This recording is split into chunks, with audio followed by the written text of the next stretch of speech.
जय हिंद प्यारे बच्चों, आज का सुप्रभात। कक्षा 7 के बच्चे ध्यान देंगे। पुनरावृत्ति कार्य के तहत गीली मिट्टी हमने पठन कार्य समाप्त किया। भाषा के प्रश्न, अभ्यास के प्रश्न जो थे उनको भी हमने समाप्त किया, जिसमें बहुविकल्पी प्रश्न, रिक्त स्थान की पूर्ति वाले प्रश्न, उसके पश्चात संक्षिप्त उत्तर वाले जो एक दो पंक्तियों में प्रश्न थे उनको भी हमने देखा।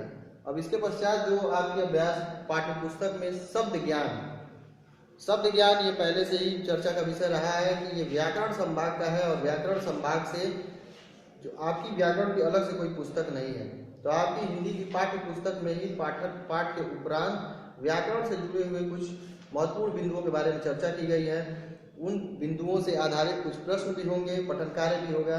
उन अभ्यास प्रश्नों को आप हल करेंगे।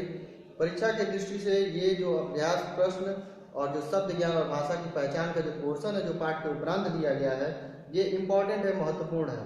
इसके बारे में शुरू से चर्चा करता चला आ रहा हूँ कि इन चीज़ों को आप बिल्कुल अपने लिए महत्वपूर्ण समझेंगे और इनसे जुड़े हुए प्रश्न परीक्षा में आपके पूछे जाएंगे, और 100% इसकी श्योरिटी है कि ये प्रश्न जरूर आएंगे। इसलिए इनकी आप उपेक्षा नहीं करेंगे, इनकी अनदेखी नहीं करेंगे। तो शब्द ज्ञान में है आपका अलंकार।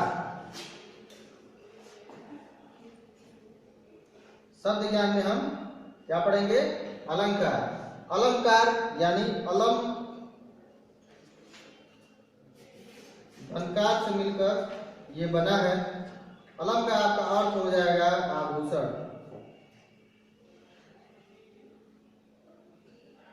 आभूषण यानी आभूषण किस लिए हमारे प्रयोग में लाए जाते हैं?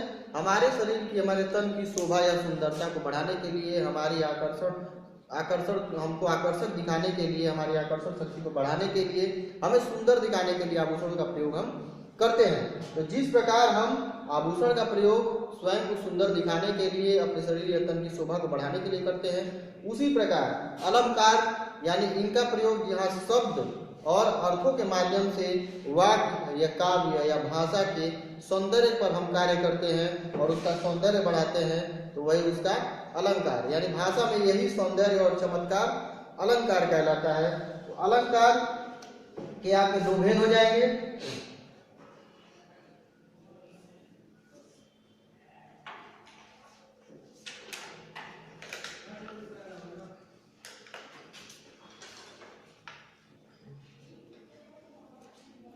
शब्दालंकार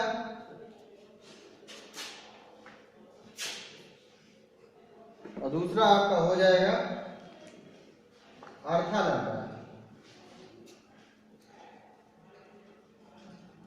तो यहाँ जो आपकी पाठ्य पुस्तक है उसमें हम शब्दालंकार के बारे में दिया गया है, शब्दालंकार का ही हम अध्ययन करेंगे। अर्थालंकार जो है आपकी आगामी कक्षाओं में आपको पढ़ने के लिए मिल सकता है। तो शब्द अलंकार के दो भेद हैं, शब्दालंकार और अर्थालंकार। तो सबसे पहले शब्दालंकार के जब हमें बारे में पढ़ना है तो शब्दालंकार की जो परिभाषा है उस पर हम चर्चा करेंगे।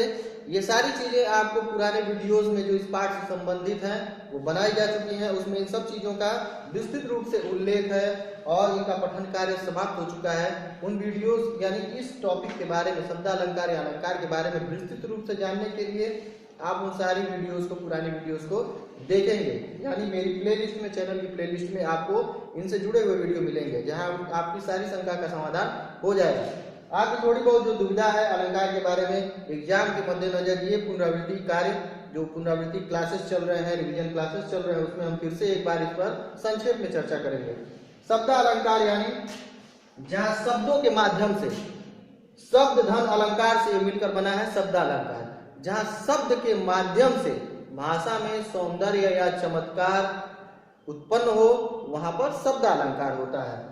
यानी इसके अर्थ से ही स्पष्ट है कि शब्द धन अलंकार है, यानी शब्द के माध्यम से जहां अलंकार और चमत्कार उत्पन्न हो वहां शब्दालंकार होता है। बिल्कुल आसान है इसकी डिफिनीशन।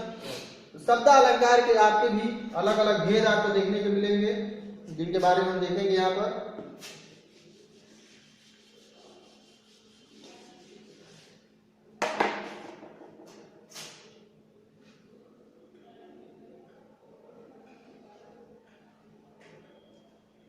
शब्दालंकार की परिभाषा हम जान चुके हैं कि शब्दों के माध्यम से जहां भाषा में या काव्य में चमत्कार उत्पन्न हो वहां शब्दालंकार होता है। शब्दालंकार के आपके भेद आपको यहाँ देखने हैं।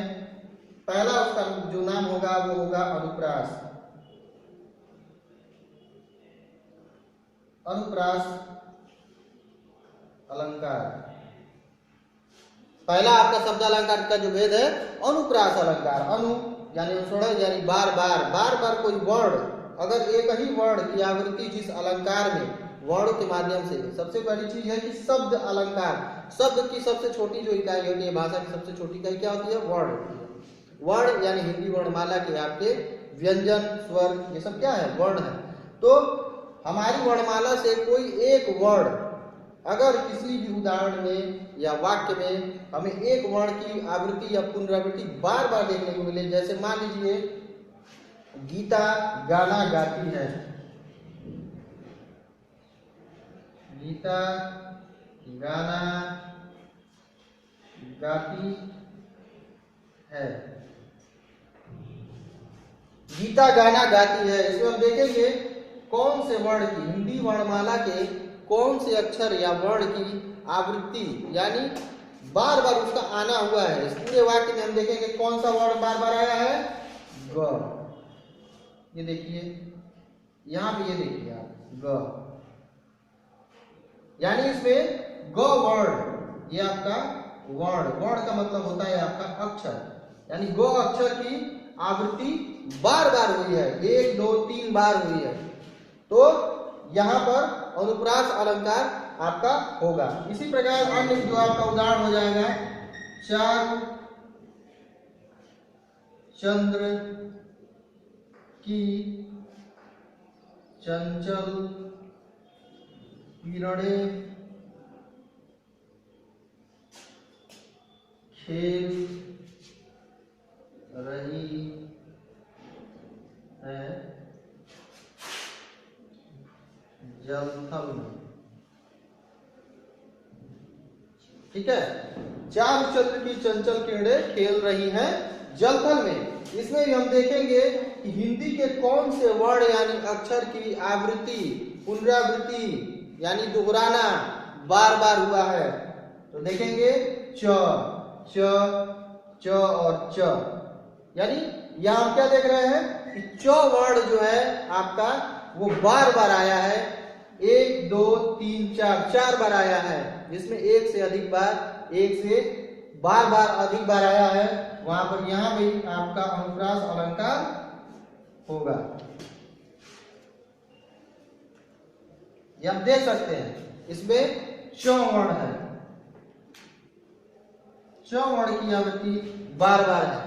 कभी कभी कुछ ऐसे आपके समक्ष उदाहरण या वाक्य भी आ जाते हैं जहां एक वर्ण च होता है, फिर दूसरा भी कोई वर्ण उसमें साथ ही साथ चलता है, जिसमें च होगा, म भी हो सकता है, प भी हो सकता है। इस प्रकार के उदाहरण होंगे जिसमें आपको अलग अलग वर्ण 2 बार, एक से अधिक बार आपको जहां देखने को मिले, यानी बार बार उसकी आवृत्ति हो, वहां पर अनुप्रास अलंकार होगा।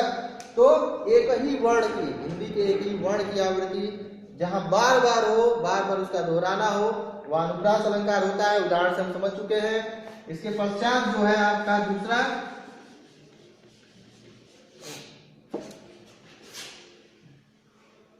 यमक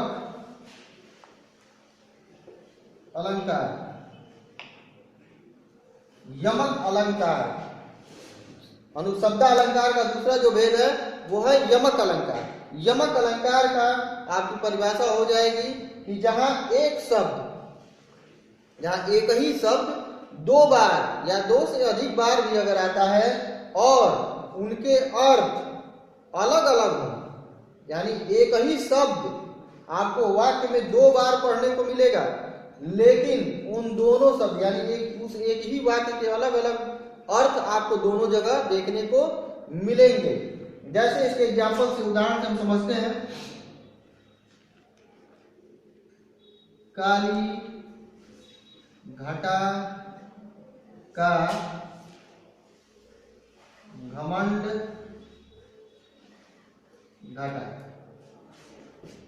काली घटा का घमंड घटा। तो यहां हम क्या देख रहे हैं, इस पूरे वाक्य में, सेंटेंस में घटा शब्द 2 बार आया है। एक यहां पे आप देखेंगे घटा है और एक यहां भी आप देखेंगे घटा है। दोनों में कोई भी अंतर नहीं है, दोनों शब्द बिल्कुल एक समान है, एक रूप है, घटा घटा। तो यहाँ हम देखेंगे कि इसके पहले के जो शब्द यानी विशेषण के रूप में जो शब्द प्रयोग में लाए गए हैं उनके माध्यम से हम चिन्हित करेंगे कि वो किनके बारे में व्याख्या कर रहे हैं। तो यहाँ एक घटा, काली घटा, काली घटा यानी बदली, बादल, मेघ, यानी इस घटा का मतलब क्या हो गया, मेघ या बादल। यानी इस घटा, ये घटा क्या है, मेघ या बादल का पर्यायवाची है, समानार्थी है। और घमंड घटा, इस घटा का मतलब होता है कम होना, कम होना या घट जाना। ठीक है, इसका भी अर्थ आपका क्या हो जाएगा, कम होना या घट जाना। जिसे जोड़ गुणा भाग घटाना आप जो सीखते हैं, घटा, ये वही घटा है, यानी घटना, घट जाना, घटा लेना, कम होना, कम कर देना। और इस घटा का मतलब है मेघ या बादल। तो हम क्या देख रहे हैं, आपको इसकी परिभाषा मिल गई कि जहां एक ही शब्द वाक्य में दो बार आए, दो से अधिक बार भी हो सकता है, लेकिन उन सारे जगहों पे उसके अर्थ अलग अलग होंगे, भिन्न भिन्न होंगे, तो वहां पर यमक अलंकार होगा। यानी एक ही शब्द वाक्य में दो बार या दो से अधिक बार आए किंतु उनके अर्थ अलग अलग हो, भिन्न भिन्न हो, तो वहां पर यमक अलंकार होगा। नेक्स्ट समास का आगे बढ़ते हैं। तीसरा जो है शब्दालंकार में वो है श्लेष।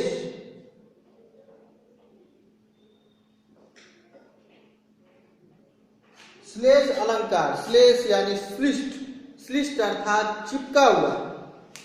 इसका आपका जो डिफिनीशन होगा, परिभाषा होगी, वो ये होगा कि श्लिष्ट यानी चिपका हुआ, जहां वाक्य में एक शब्द, जहां वाक्य में एक ही शब्द आए लेकिन उसके अर्थ भिन्न भिन्न परिप्रेक्ष्य में, भिन्न भिन्न परिस्थितियों में अलग अलग सेंस या अर्थ प्रकट करते हो, वहां पर आपका श्लेष अलंकार होगा। तीनों में हम देखेंगे कि अनुप्रास, जहां एक ही वर्ड कई बार आए, एक से अधिक बार आए, वहां वो अक्षर एक से अधिक बार आता है तो अनुप्रास अलंकार। यमक अलंकार की जो परिभाषा है कि एक शब्द दो बार या दो से अधिक बार आए और उनके अर्थ अलग अलग हो, यानी अर्थ अलग अलग होने के लिए अलग अलग शब्द होना यमक अलंकार में जरूरी है।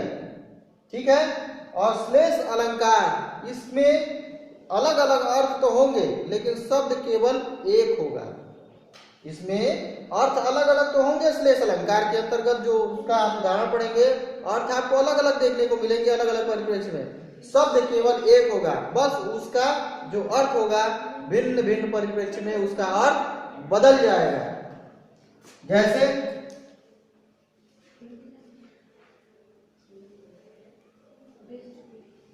सुबरन को ढूंढत फिरत कवि व्यभिचारी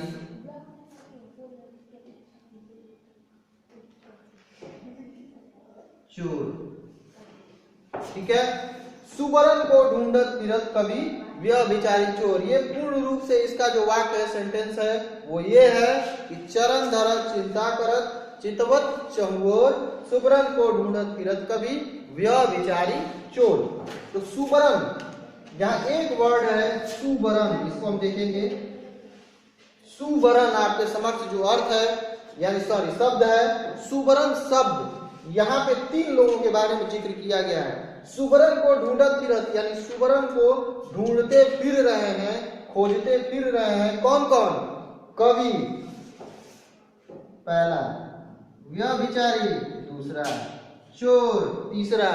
तीन लोग सुबरन को ढूंढ रहे हैं, तीन लोग सुबरन को ढूंढ रहे हैं। आखिर सुबरन है क्या, तो सुबरन कवि के लिए क्या अर्थ हो जाएगा, मैंने पहले ही कहा, एक शब्द और उसके अर्थ अलग अलग परिप्रेक्ष्य में बदल जाएंगे। दूसरा परिप्रेक्ष्य है व्यभिचारी।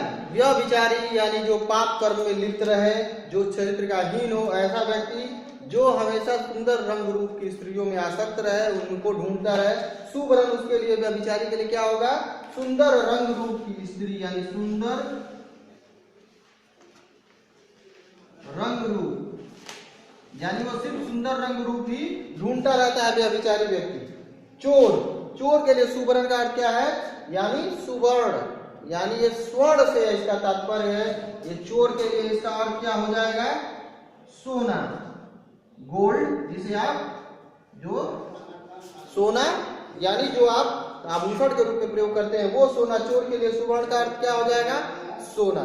तो यहाँ आपका जो शब्द अलंकार है इसके 3 भेद, इनके बारे में हमने पढ़ लिया। अब हम अगली कक्षा में भाषा की पहचान के तहत आगे बढ़ेंगे। अभी के लिए आपकी कक्षा समाप्त।